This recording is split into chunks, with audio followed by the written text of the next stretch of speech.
Trend మారినా friend మారడం. మామా ట్రెండ్ మారుతూనే ఉంది, నువ్వే మారడంలే. బాత్రూమ్ లో అంత కంఫర్ట్ ఉంది పేజీ నాకు, అందుకు. 2025 లో కూడా ఏంది మామ ఇట్టా? బయట చూడిపో మామ, ఆన్లైన్ బిజినెస్ చేసుకుంటా కోటీశ్వర్లు అయిపోయినారు మీ ఫ్రెండ్స్. నువ్వేమో ట్రెండ్ మారినా నేను మారను అనుకుంటా కూర్చున్నావు. పెద్దలు చెప్పిందే కదా పేక్షి, చదువుకో, జాబ్ తెచ్చుకో, పెళ్లి చేసుకో, సంతోషంగా ఉండని చెప్పేసి. ఇప్పుడు జాబ్ కాదు మామ, ట్రెండ్. Business trend. బిజినెస్ చేస్తేనే నువ్వు పైకి వస్తావు.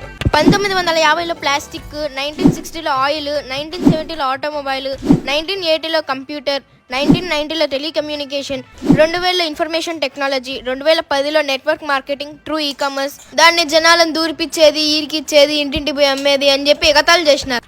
ఇప్పుడు కోట్ల సంపాదిస్తున్నారు వాళ్ళు. ఇప్పుడు ట్రెండ్ ఏందో తెలుసా? Direct selling. ఈ మాట నేను చెప్పడంలే, పెద్ద పెద్ద బిజినెస్ అనాలిస్ట్, సెలబ్రిటీస్, సీఎంలు, పిఎంలే చెప్తున్నారు. ఫ్రెండ్స్, 1940s మైండ్ సెట్స్ తో ఉండకండి, ప్రస్తుతం ఉన్న ట్రెండ్ లోకి మారండి. మీరు ఈ బిజినెస్ ని స్టార్ట్ చేస్తే మీకు సపోర్ట్ ఇస్తూ, మీ డ్రీమ్స్ ని ఫుల్ఫిల్ చేస్తూ, మీకు డబ్బులు తెప్పిస్తూ, మీ చేయిని పట్టుకొని నడిపిస్తూ ఒక ఎక్స్పీరియన్స్ పర్సన్ మీ పక్కనే ఉంటాడు. జీవితంలో ఏదో ఒకటి నమ్మాలా ఫ్రెండ్స్. మీరు ఈ బిజినెస్ ని నమ్మండి.